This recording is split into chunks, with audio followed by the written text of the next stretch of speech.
Yorkshire, England. April 24th, 1998.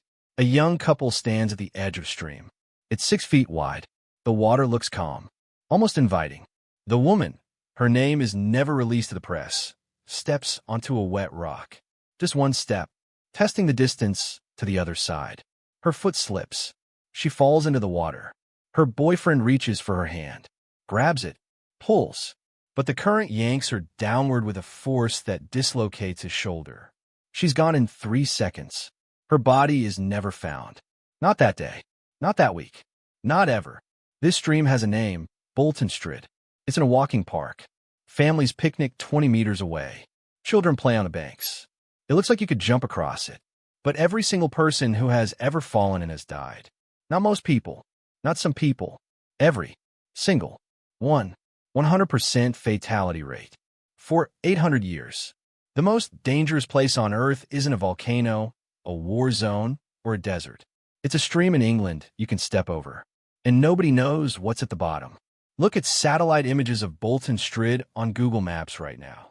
You'll see a narrow ribbon of water cutting through green countryside in North Yorkshire. Width at the surface, 1.8 to 2 meters. 6 feet.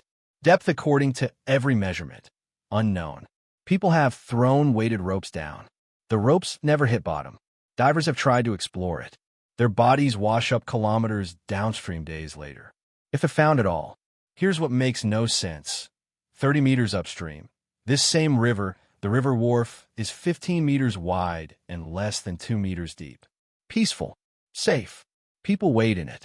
Then it reaches Bolton Strid. And the entire river doesn't get wider. It gets narrower. The 15-meter wide river compresses into a 6-foot channel. Where does all that water go? Down. The Strid isn't a stream. It's the narrow surface opening of a massive, vertical underwater cave system. The river doesn't flow across the surface here. It plunges into subterranean chambers carved into limestone over millions of years. Geologists estimate the actual channel could be 15 meters deep, or 50, or more.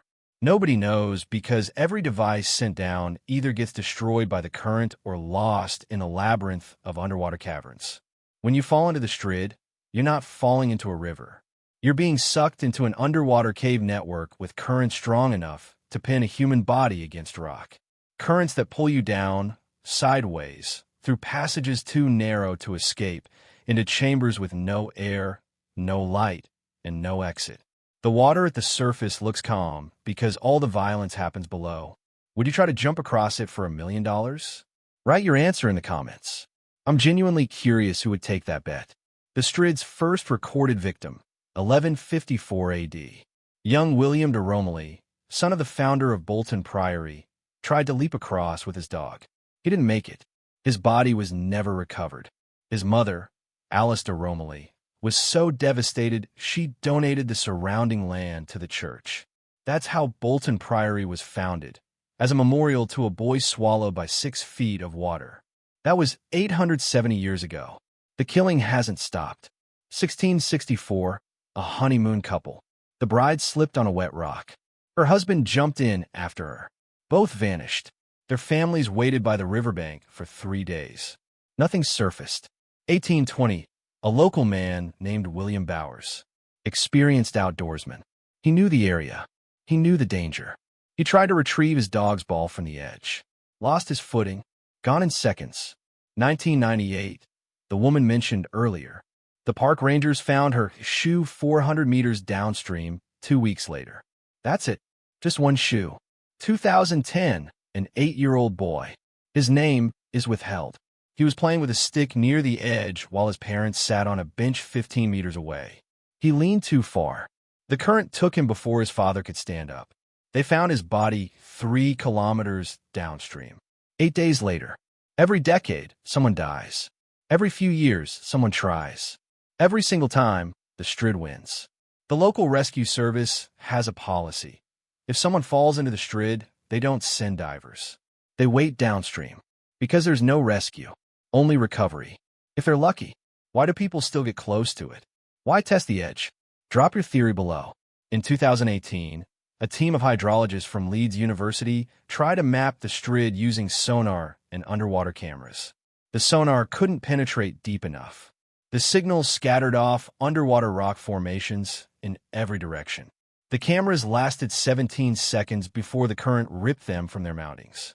But in those 17 seconds, they saw something that explained everything. The walls underwater aren't smooth. They're covered in what geologists call potholes, deep, circular cavities carved by spinning rocks over millennia. These potholes create suction zones. When water rushes past them, they generate powerful vortexes, mini whirlpools, dozens of them, all pulling in different directions. A human body entering this system gets hit by downward current pulling you toward the bottom, lateral currents pulling you into different cave passages, vortex suction spinning you into rock pockets, and turbulence creating chaotic water flow, disorienting all sense of direction. Even Olympic swimmers have zero chance. The current measures between 3 and 5 meters per second near the surface. Underwater, it's estimated at 8 to 10 meters per second. For reference, Michael Phelps swims at 2 meters per second. You can't swim against it. You can't grab onto rocks. They're too smooth from erosion, covered in algae. You can't surface. The current keeps you pinned underwater. And here's the worst part. The cave system has air pockets, chambers with oxygen, meaning some victims might not drown immediately. They might get pulled into an underwater cave, surface in a pocket of air, and realize they're trapped in absolute darkness in a chamber with no exit, listening to the roar of water, knowing nobody can reach them. How long would you survive in that scenario? Hours? Days? Nobody knows, because nobody comes back. Do you think anyone has ever survived falling in and just never reported it? Or is it truly 100%? Let me know what you think.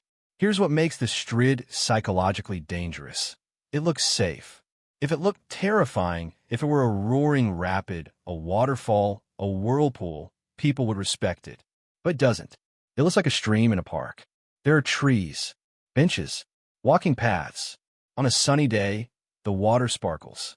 It looks shallow. Rocks are visible beneath the surface near the edges. Children throw sticks into it and watch them disappear.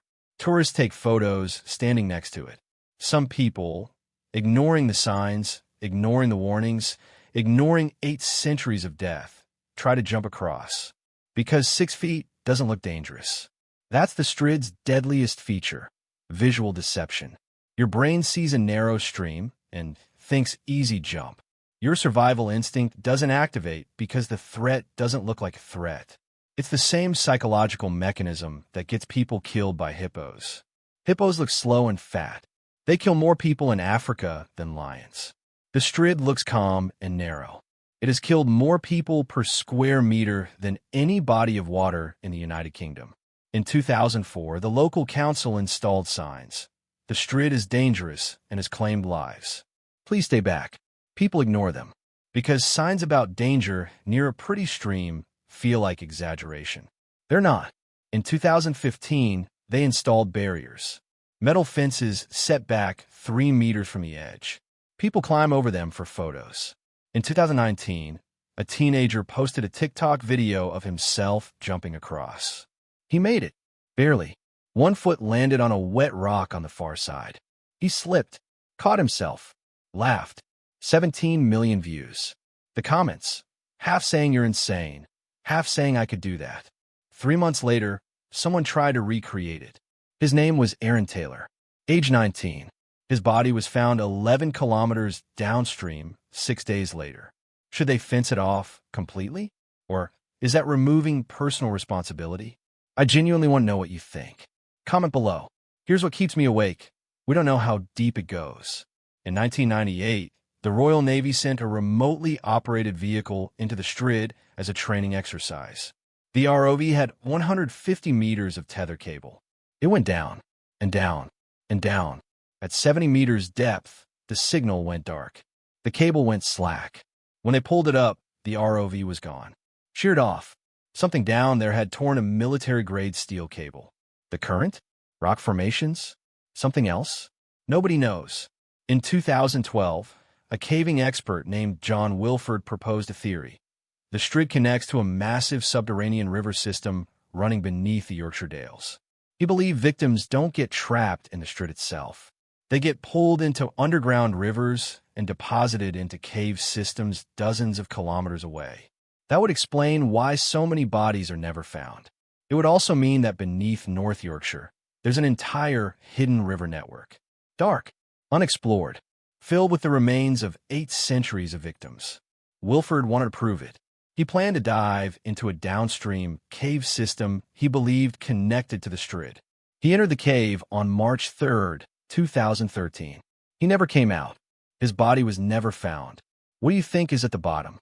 Ancient remains? Cave systems? Something else? Wildest theory gets pinned. The most dangerous place on Earth isn't on land. It's not Mount Everest, where you see the danger and choose to face it. It's not the Sahara, where the threat is obvious. It's not even the ocean during a storm, where nature screams its power. It's a 6-foot wide stream in a park in England that you could step over. That looks calm. That families walk past every day. That has never, not once in 800 years, let anyone who fell into it survive. 100% fatality rate. The bodies of William de Romilly, the honeymoon couple, William Bowers, the 1998 woman, the 2010 boy, Aaron Taylor, and dozens of others whose names are lost to history are still down there. Somewhere. In chambers humans have never seen. In depths no measurement has reached.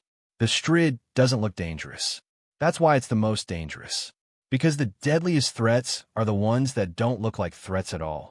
The river wharf still flows. The strid still waits. The warnings are still ignored. And every few years, someone else learns the same lesson 800 others learned before them. Some things that look safe will kill you. And some places on Earth don't give second chances. 3 questions for the comments. Would you ever go near it, even just to look? Do you think modern technology could finally map what's below? What's the most dangerous-looking safe place you've ever seen? Drop your answers below. And if you found this terrifying, wait until you see what I'm covering next. The place in the ocean where compasses stop working and ships vanish without sending distress signals. That video drops in 3 days.